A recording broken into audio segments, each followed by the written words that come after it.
This meeting to order of the Breezy Point City Council for Monday, October 3rd, 2022 at 7 p.m. I'll rise for the Pledge of Allegiance.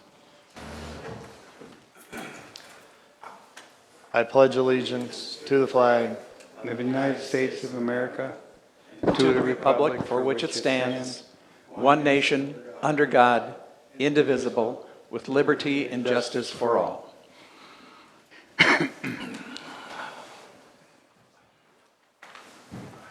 All right, moving forward. Item number 3 on the agenda is a consent agenda. It says one action. Topics will not be discussed unless removed from consent agenda. Items requiring the expenditures of funds are budgeted items or have been previously discussed and approved by the City Council. 3A, September 6, 2022, regular City Council meeting minutes. 3B, approval of claims totaling $62,877.89. Comprised of electronic checks 3098E to 3099E and physical checks 137882 to 137947. Item 3C, authorization to sell 2010 Jeep Grand Cherokee. And item 3D, approval of capital assets and surplus property policy. Any comments or things the council would wish to have pulled from the consent agenda? Hearing none, do I have a motion to approve the consent agenda as read? So moved. I have a motion from Councilmember Lillehei. Do I have a second? I'll second. Second from Councilmember Ball. All those in favor signify by saying aye. Aye. Aye. Opposed? Abstentions? Motion carries. Moving on to item 4 on the agenda, this is open forum. Is there anybody here in the chambers at this time that wishes to address the council in open forum?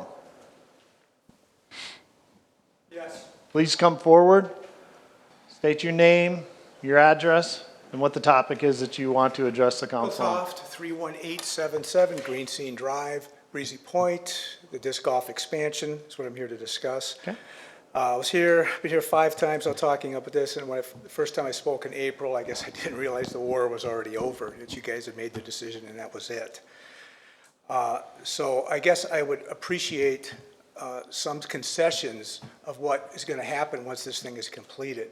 First of all, I'm going to strongly request that there be no benches down there.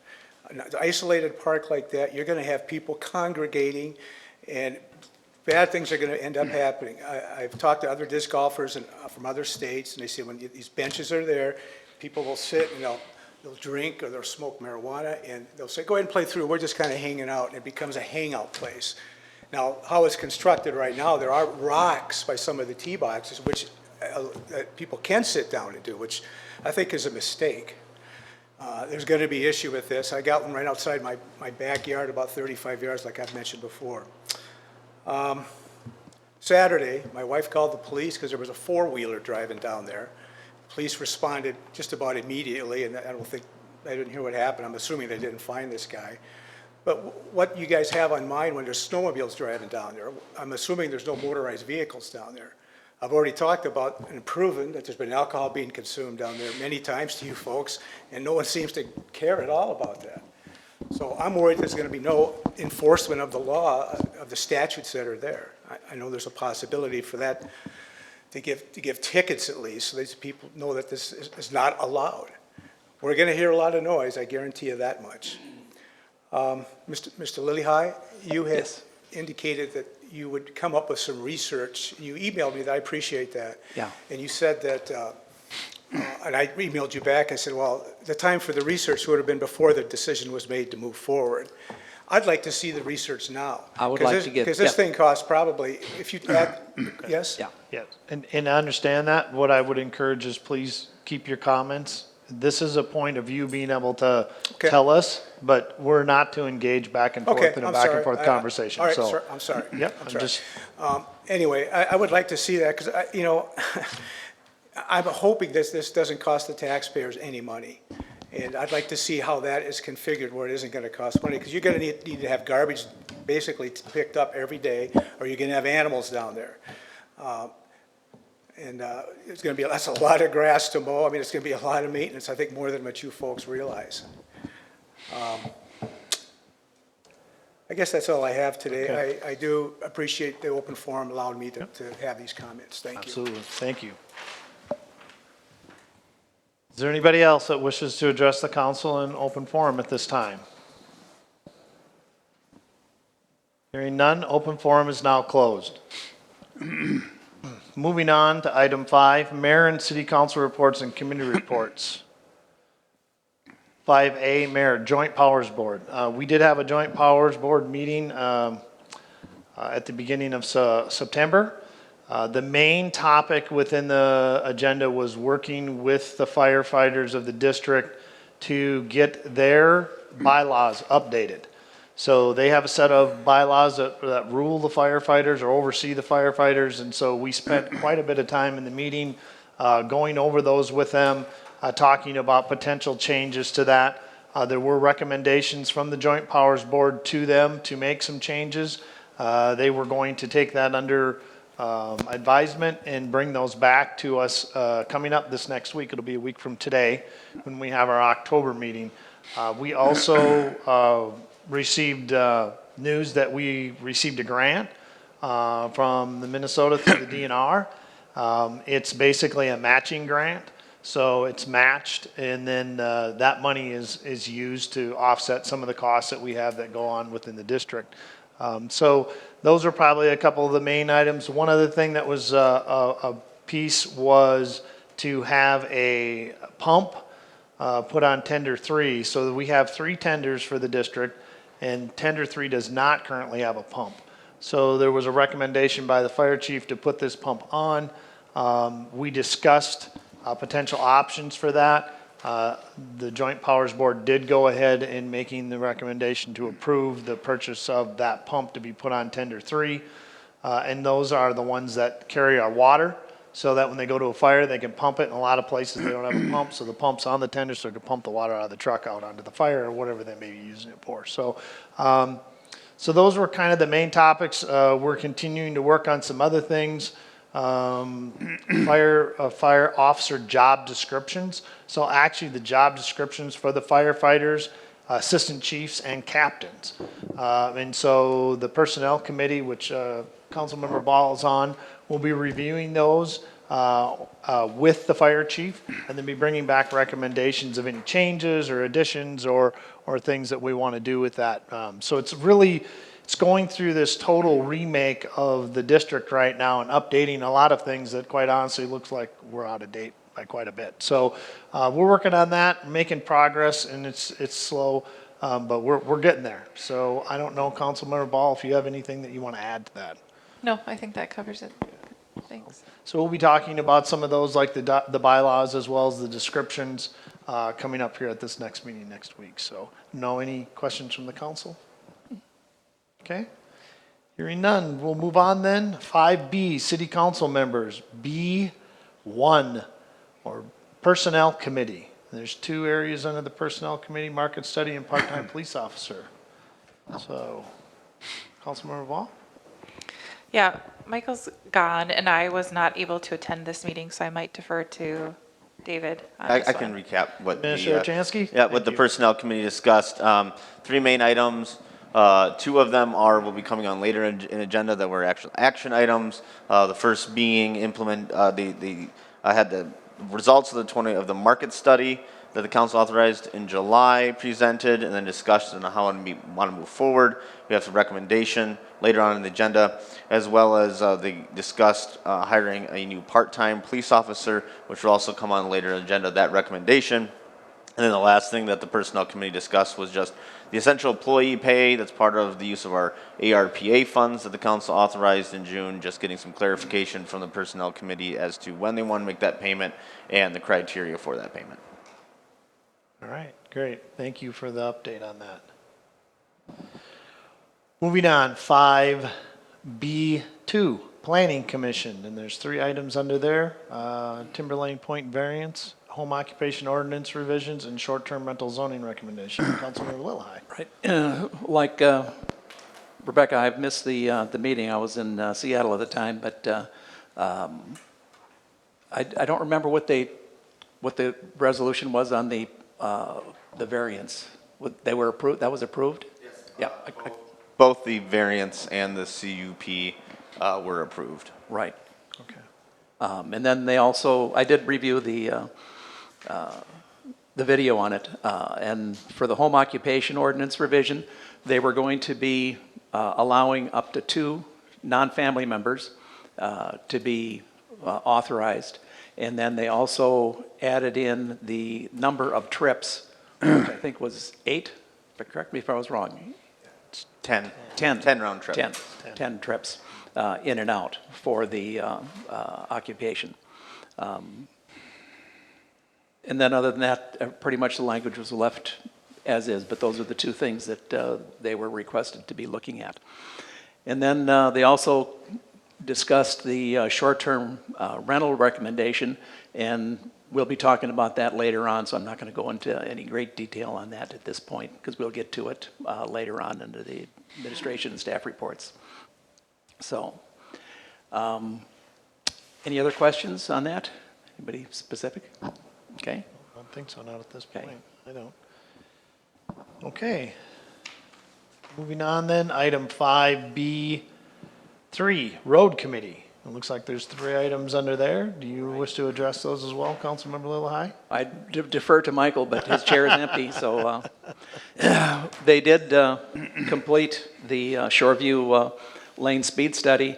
The results were kind of, I don't want to say inconclusive, but it did show that there really isn't a speed problem there.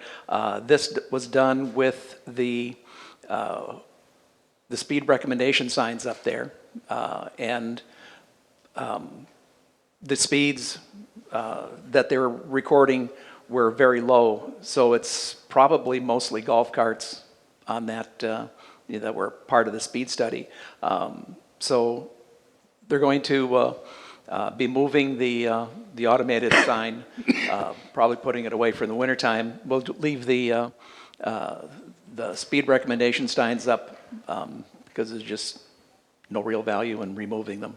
So we'll just leave them up as is. They show, statistically, it's really hard to tell. They have minimal impact, so, which is kind of as expected. There was also an issue with the intersection at Breezy Point Drive, Sand Beach Drive, and Shoreview. It's should be a 4-way stop. Somebody had stolen the stop sign on Sand Beach Drive, and so that's going to be replaced. It'll be actually a 4-way stop now. Good. Yeah.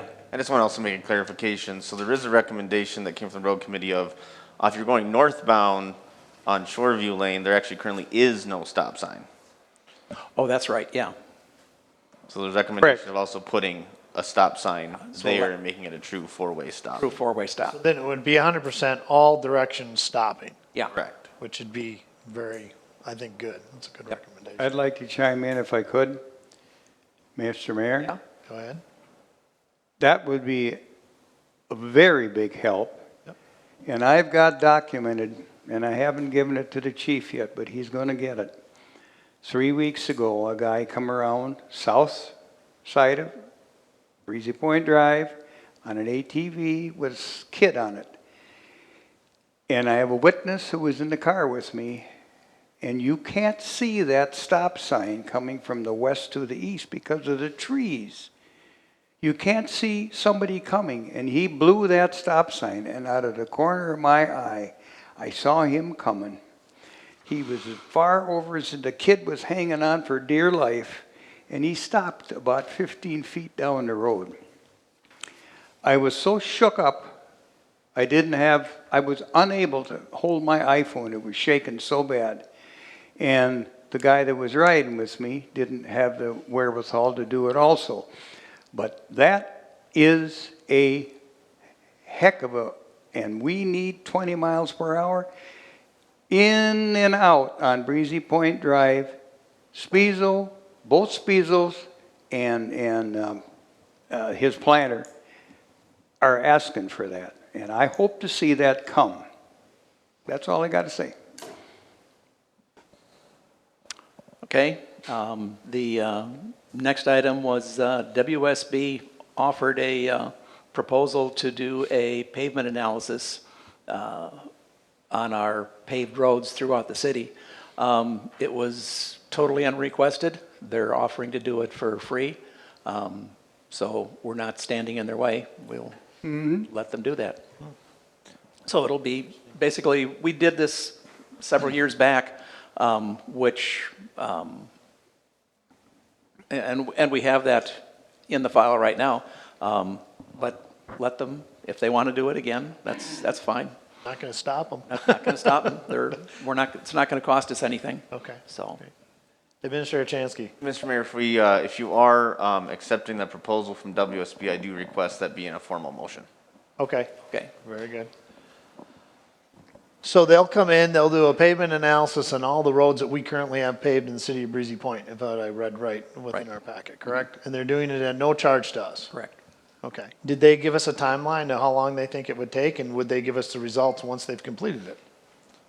Yeah, so their goal is to try to get it done before snow flies, or at least there's snow cover. Okay. And then share the results with the Yep. city? Yep. Okay, Yep. interesting. All right.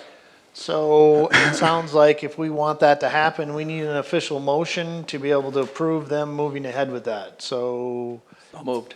I have a motion from Councilmember Lillahei. Do I have a second? Second. Second from Councilmember Ball to allow WSB to do a pavement analysis for us for all the currently paved roads in the city of Breezy Point, sharing the details with us when they're done. All right, any further discussion? Hearing none, all those in favor signify by saying aye.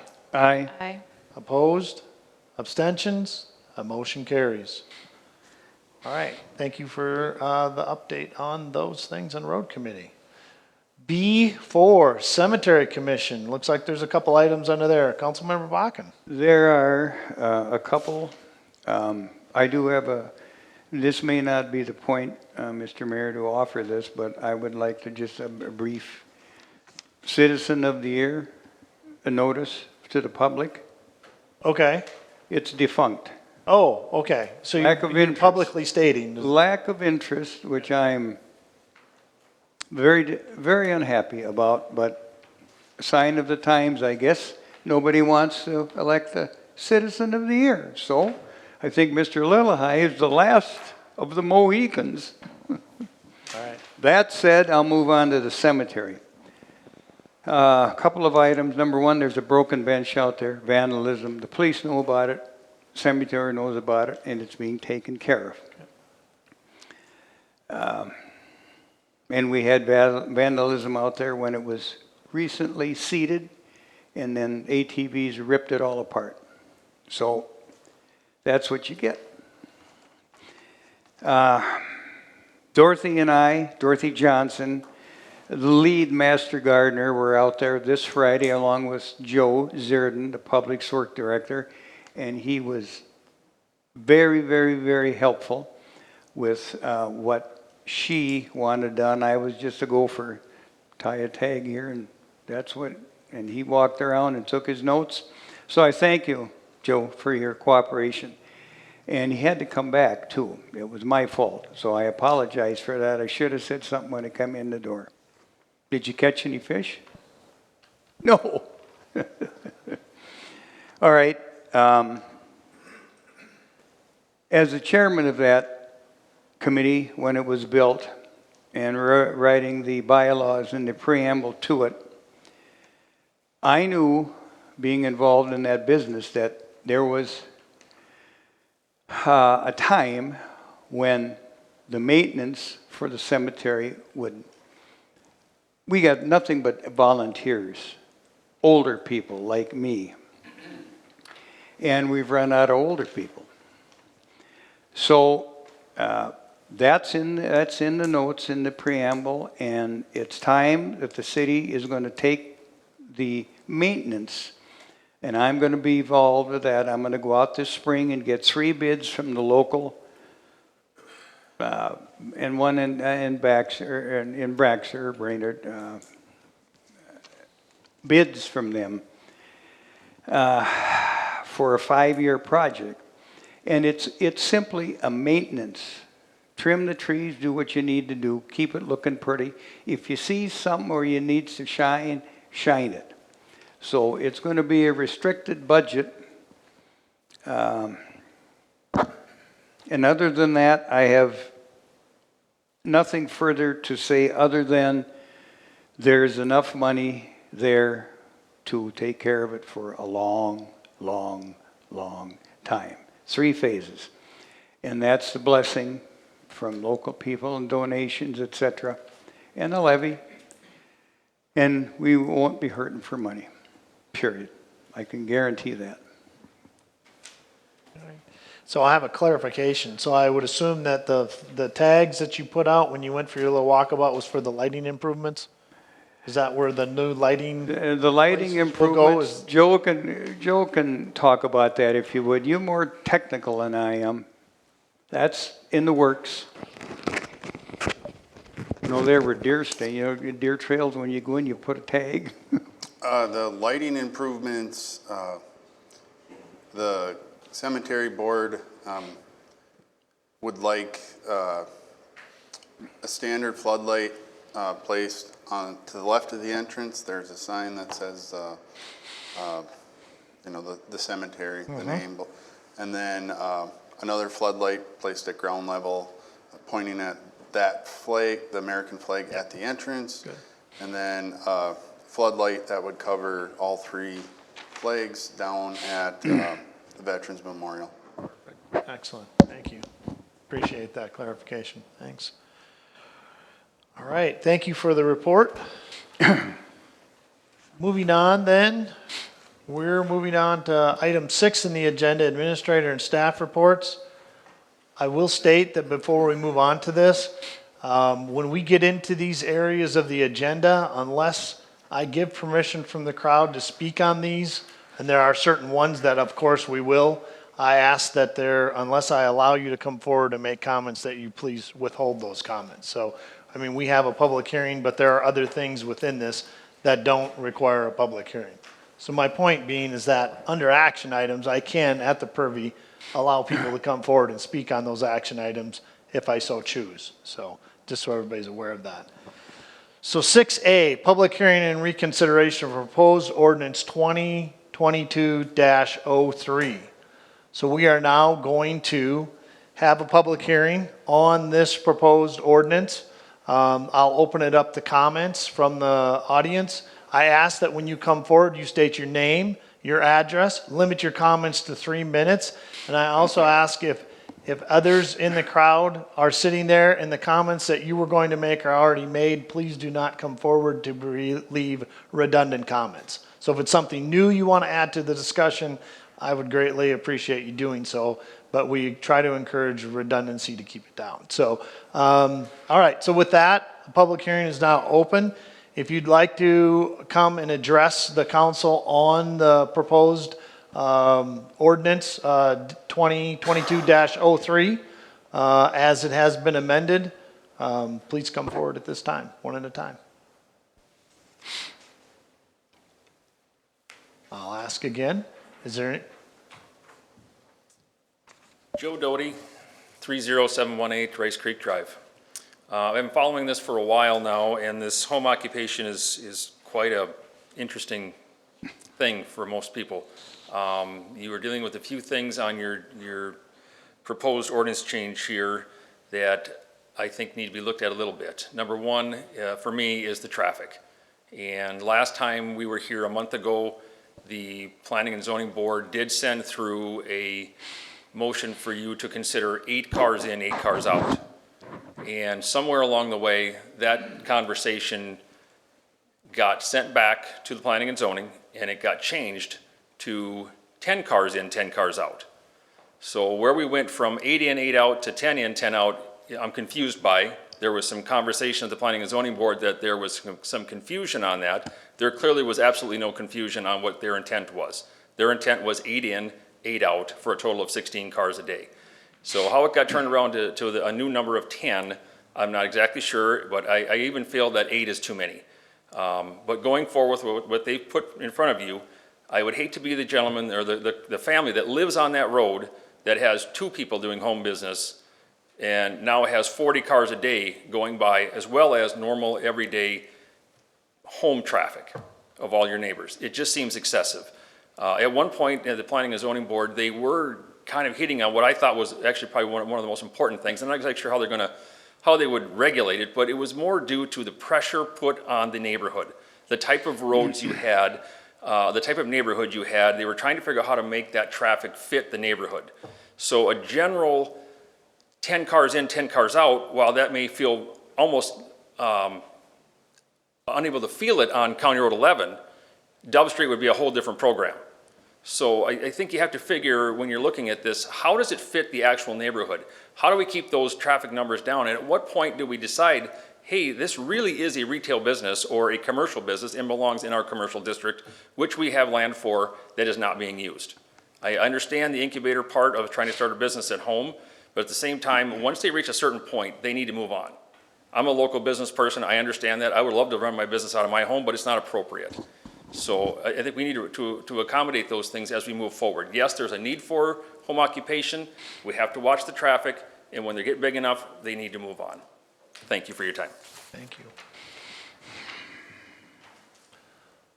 Is there anybody else that wishes to address the council in this public hearing? Please come forward, state your name, your address. Brad Thayer, 8442 Bushman Road. I'm the one who wants to do the home occupation. I'll cover every stipulation that you guys have on there, down to my employee's a member of the family, except he doesn't live there with me on Bushman, he lives on Ranchette. So that's why I'm making these proposals to change that on the family member. And with the vehicle trips in and out, that would be changed. With the conditional use permits would be set on that. So like he says, between Dove Street or Bushman would be two different things. I think the conditional use permit would cover that. That's just all I gotta say. Okay. Thank you. Thank you. Anybody else that wishes to address the council in this public hearing? One more time, anybody else? Okay, the public hearing is now closed. So we now have some things in front of us, council, to look at. And basically it's to look at this proposed ordinance and consider what we want to do. If we want to approve it, do we want to make changes to it, or do we want to send it back to the Planning and Zoning Commission again? So there are two major changes they did last time in comparison to what we saw last time to this time. One was the daily trips, and I think that the interpretation of the council may be different than what we heard Mr. Doty speak of in regards to that total daily trips. And Administrator Chansky, you want to add something? Yeah, so in the original ordinance, it referred to the daily trips was in that preamble section, that purpose statement where it talked about, home occupations were round, and at that time it said 16 vehicles a day. There was discussion of, was that 8 in, 8 out, or 16 round trips? So that's where that came from. When we went back to the planning commission, they did say their intent was the 8 in, 8 out for a total of 16 vehicles, 8 round trips. What the council had discussed at your last meeting was what you wanted, a true cap. And so that's where, when the planning commission went back around and did it, again, the first time it was more of a general purpose statement of around 16, but it actually wasn't a regulation. And that's where the planning commission reviewed that and then made the recommendation, okay, if the council wants a true cap, then that's where the recommendation was, shall not exceed 10 round trips per day. So that would be 10 cars in, 10 cars out as the true cap. And as Mr. Thayer did indicate, this would be an interim use permit, and based off of the situation, the type of business, where it's located, etc., the planning commission can reduce that number, but by having the language in there the way it is, they can't allow more than 10 round trips per day. Right. All right, so then the other piece was in regards to the number of employees. And so I believe it's shall not exceed more than 2 employees who are not family members. Is that correct? That is correct, Mr. Mayor. So again, what the council discussed at your last meeting is that you weren't comfortable with the original language that just completely struck the family member limit at all and just opened it up to as many as the planning commission essentially would allow. And so the planning commission went back, and that's where they came back with the shall not exceed more than two employees who are not family members. That would suggest, though, if they are a family member, that there could be more, but it's pretty much saying the intention, the idea to gather this is people who are coming in, driving in. You can't have more than two who are not family. That being said, the number of employees, that does count towards your daily number of cars. So if, say, they had two non-family members and one family member, so in theory 3, well, they aren't, that family member lives on the property, you have two people coming in, those again do count towards their total number of trips. So the planning commission was very clear on that employees do count towards your trip number. So, okay. I understand what you're saying. Any comments from the council? Yeah, what Go ahead. David is saying is that the discussion had to do with the number of trips in and out. Right. Obviously, and that is a cap. And so when they would come for the conditional use permit, that would be, basically they would have to describe what they're going to be doing, and we would have an estimate as to the number of trips in and out. Obviously, that's going to be somewhat difficult. Do you count the mailman as a trip in and out if he delivers mail to the residents? Would you consider UPS that's making multiple deliveries on that street as a trip in and out? So it's going to be difficult to enforce, but the language is there so that you can do a cap on it, and it would have to be, exceeded egregiously in order for us really to be able to, do anything on it from the standpoint of how do you track, Right.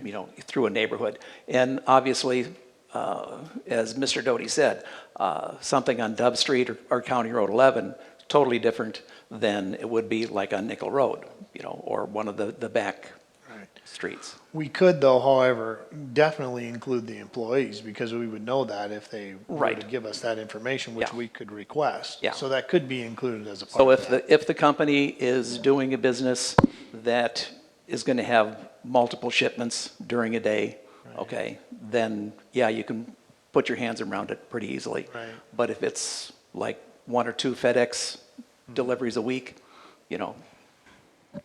that's, think it'll be I think it'll work, put it I that think way. it's important, though, that information is gotten then at the time of when the use permit is applied. Correct. So that's one more thing that the Yep. planning and zoning would have to consider when they it's actually an interim use permit. Correct. When they actually do issue that. Yeah. So, and that was discussed, Okay. so. Yeah, because I could see that becoming an issue in Right. certain cases, whatever that may be, but on both sides, whether it be a delivery type Mm-hmm. business or a non-delivery type business, depending on number of employees and people of that nature that would Yep. be there. And like you said, the road is what's really going to have to play a role in that. Right.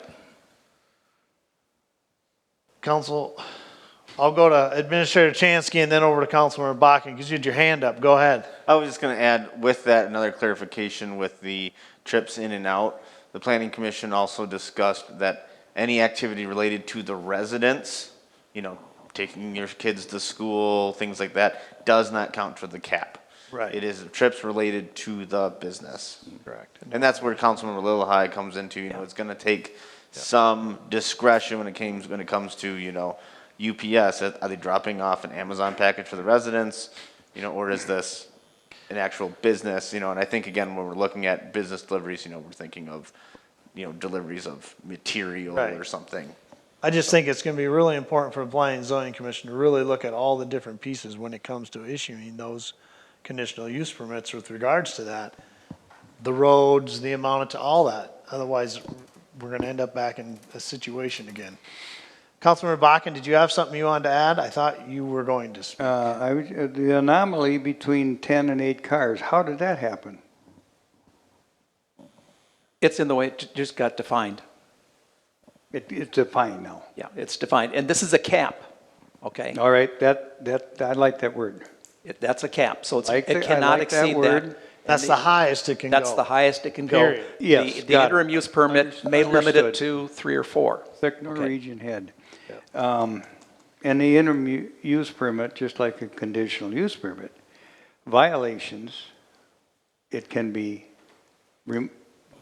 canceled, revoked. Yes. So, that's all I have to say, Mr. Mayor. I do have one comment I'd like to make regarding the number of employees that shall be limited by the interim use that shall not exceed more than 2 employees who are not family members. I mean, I understand our intent with what we're stating there. I'm worried that it's not specific enough. And what I mean by that is, okay, so we're saying 2 employees who are not family members. I get that. But what about you made the comment about family members or additional family members? So I'm concerned from that aspect. Does there need to, I know it says and shall be limited to family members living on the premises. We struck that. Okay, but is there something that needs to be added back in there regarding the people living on the premises in addition to this? I'm just, the concern would be, is it now become this large family that's there, and then, I don't know, because of the way it was before, it was limited to only the family members living on the premises. We're allowing the 2 to come in. I don't know.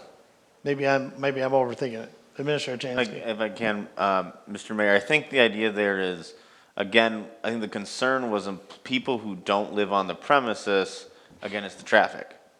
Where if they live on the premises, they're walking out their back door and, either they're staying in the home, or they've got, a machine shop out back and they're just walking back there. They're not adding anything to traffic because they are already on site.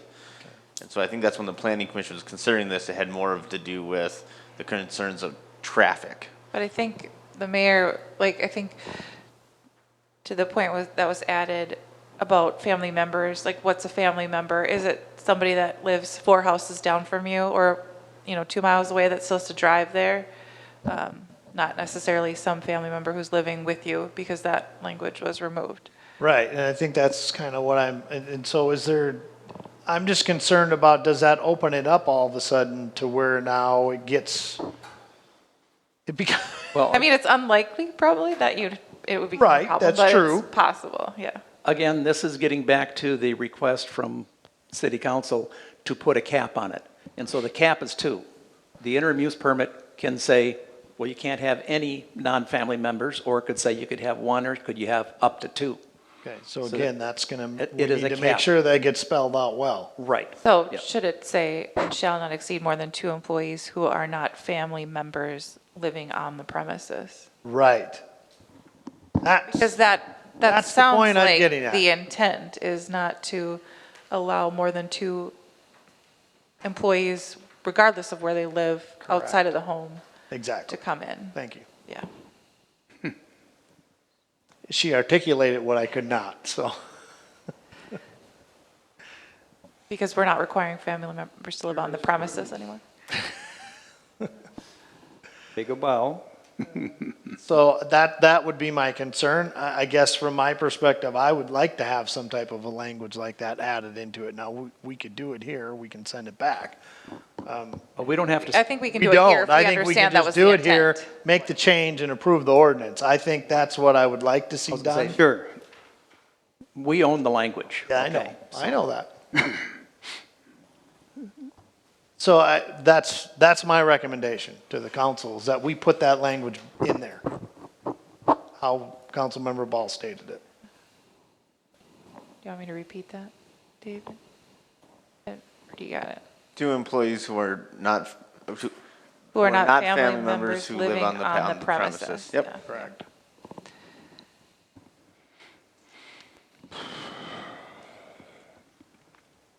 Any other comments from the council on this? Well, hearing none, I think if everybody's comfortable with what we've put together and the additional language that we've added Administrator Chansky to put into it as the final, does anybody care to make a motion to approve ordinance 2022-03 as amended by council? So moved, and the cap was my discussion way back when, so I'm comfortable that, I hope that's a safeguard. Okay, so I have a motion from Councilmember Bakken. Do I have a second? I'll second. I have a second from Councilmember Ball. Any further discussion on the ordinance? Hearing none, all those in favor signify by saying aye. Aye. Opposed? Abstentions? The motion carried. All right, next up, we have item 6B, consideration of Planning Commission recommendation on short-term rental zoning. So Administrator Chansky, would you give us an update on that, please? Yeah, thank you, Mr. Mayor. So when you adopted the short-term rental licensing regulations in July, you asked the Planning Commission to look into kind of, we call it the zoning around short-term rentals. Do we want, and should that be looked at? Should that be amended? Again, as a reminder, currently our current zoning code restricts the operation of short-term rentals to the commercial, resort commercial, and R4 districts by interim use permit. There are currently, as the writing list, 37 short-term rentals licensed by Crow Wing County in Breezy Point, and none of those are currently located within approved zoning district. So the Planning Commission briefly discussed the issue on July 12th. Is that right after the council took their action, discussed again briefly on August 10th, at which they decided to have a workshop. So on August 30th, they had a workshop where this was the sole item of discussion. And then ultimately, their meeting on September 13th voted, actually should have been, I think it says 4-1, should have been 3-1, to recommend that the city council make no changes to the current zoning of short-term rentals, and then also begin enforcement actions against illegal, non-conforming short-term rentals. So again, clarifying, when we say illegal, non-conforming short-term rentals, those are short-term rentals that are not in the correct zoning, and even if they are in the correct zoning, do not have the correct permitting. So start taking enforcement action against that. So that is the recommendation that the Planning Commission has sent to the council regarding the zoning of short-term rentals. Okay, thank you. Council, comments, thoughts? I have a couple, but I'll hold on to mine until everybody else talks. I heard at the end of the administrators talking, I heard prosecution of a violator. Did I hear that? We'll take enforcement action, which, depending on how far we go down that, could involve legal action. So is that in a hypothesis, or do you have your sights on a particular property? And I can name the one that's been gross in violation forever. If the council adopts this action, it'll be all 37. We will not discriminate. Thank you. Any short-term rental that comes to our attention, we will take enforcement action against it. That answers my question, Mr. Mayor. Okay. Other comments, thoughts? Councilmember Wall?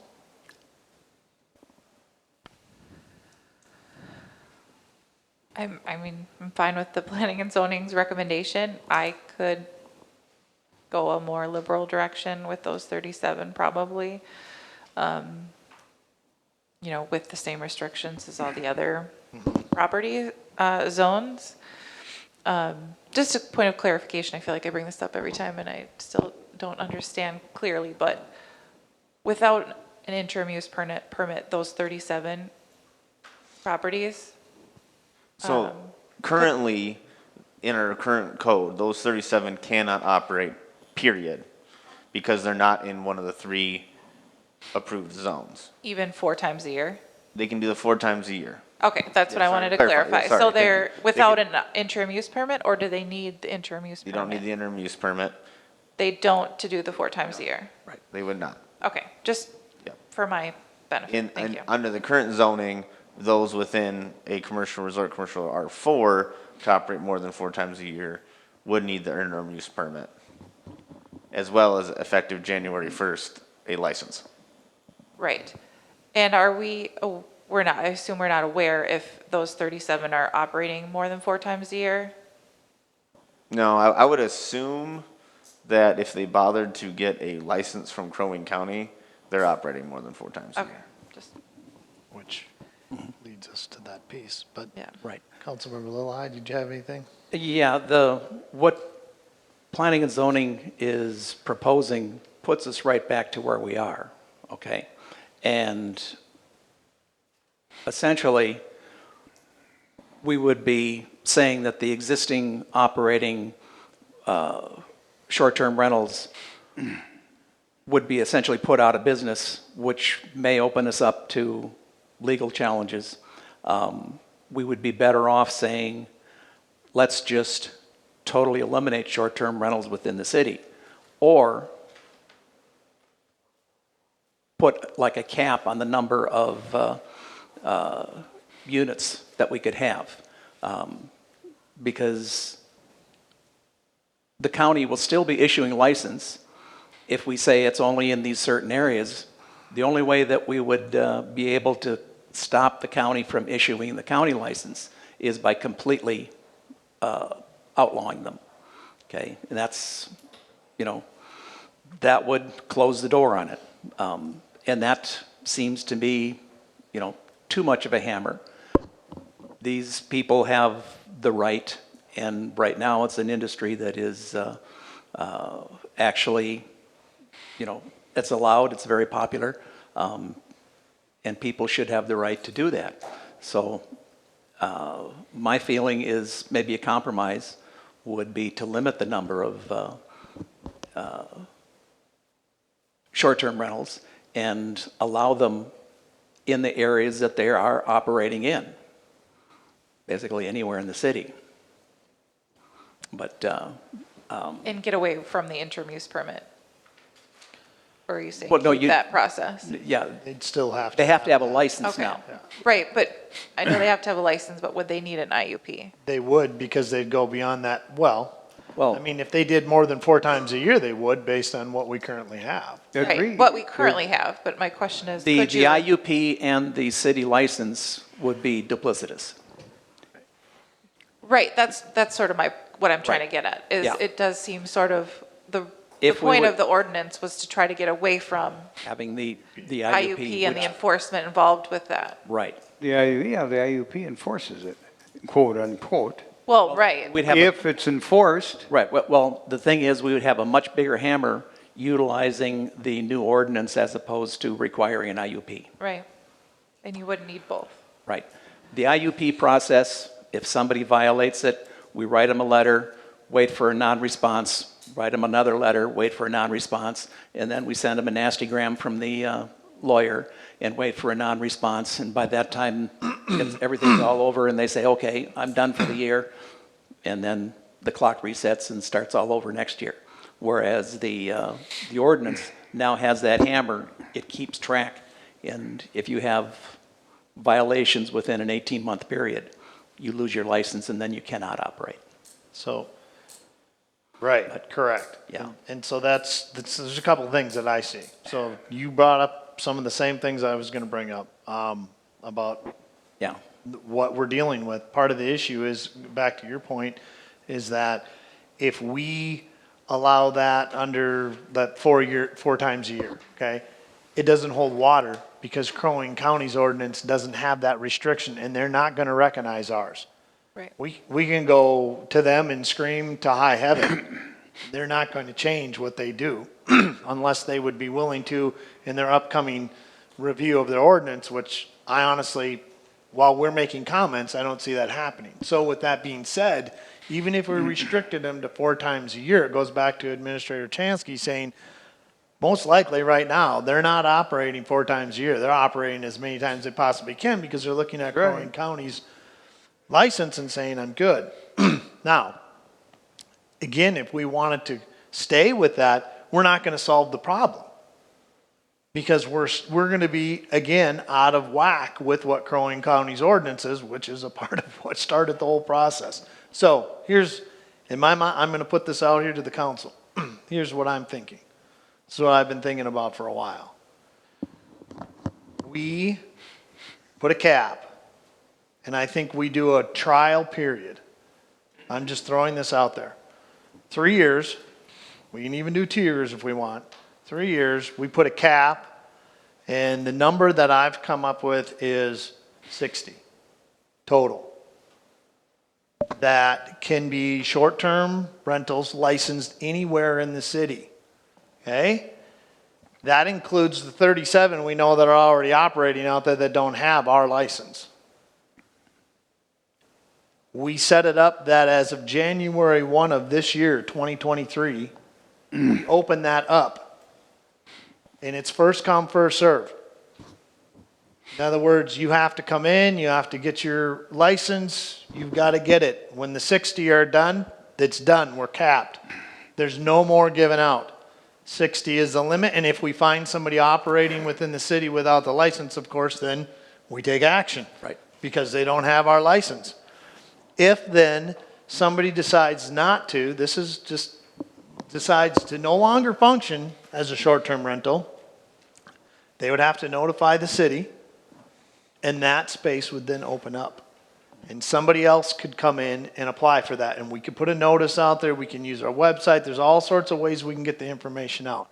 Now, it's not a perfect solution, but maybe it gives us a window to take a look at what does it look like after 3 years? What kind of complaints have we had? What kind of violations have we, or what kind of non-conforming have we had with it? And maybe it's not 60. Maybe the council says, you know what, 60 is too high, let's do 50. We could even, you know, I'm trying to think of the 37 that are out there right now. We know that they're there, and they're going to continue. Is the 37, so there's 37 non-compliant potentially.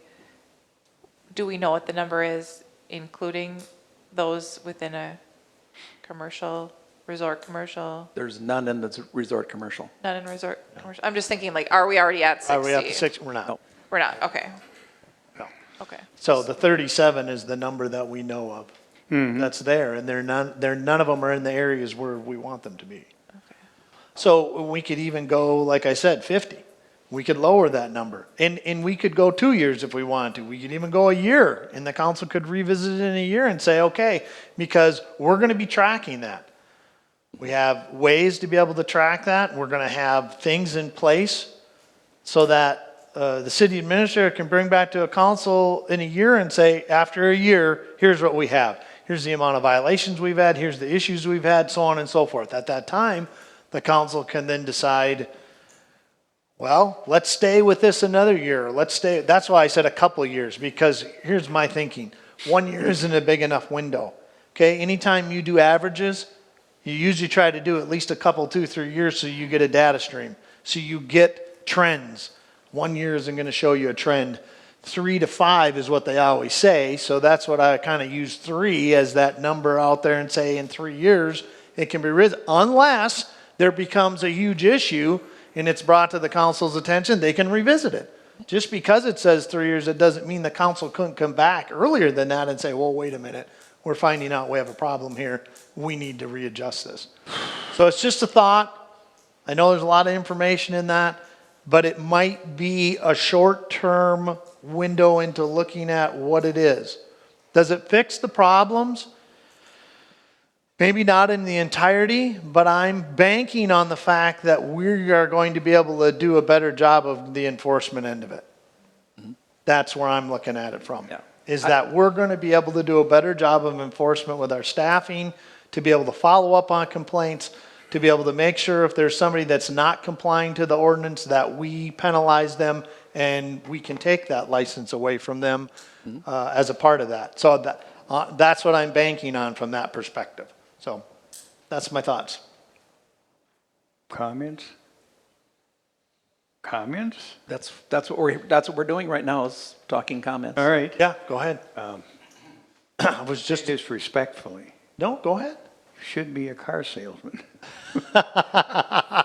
You flipped me right back to the 3 years, but what you said made sense to me. It's a much better data stream. Right. So I'm comfortable with the 60 and the 3 years. I just think it's an opportunity for us to take a look at it. We have to do something. We just I know. can't keep I know. churning in the water and not trying to address what we see as the issue. I wish I had I wish I was going to be, I wish I would have been able to attend the planning and zoning meeting, because that's when it was discussed. Right. The discussion they had and the conclusion that they came to puts us right back at ground zero. It puts us into a position where it's not working, and I don't expect it to work in the future if we did that. So I was definitely against that. We need to do something. I know there's other cities that cap, you know, and I forgot which cities they were.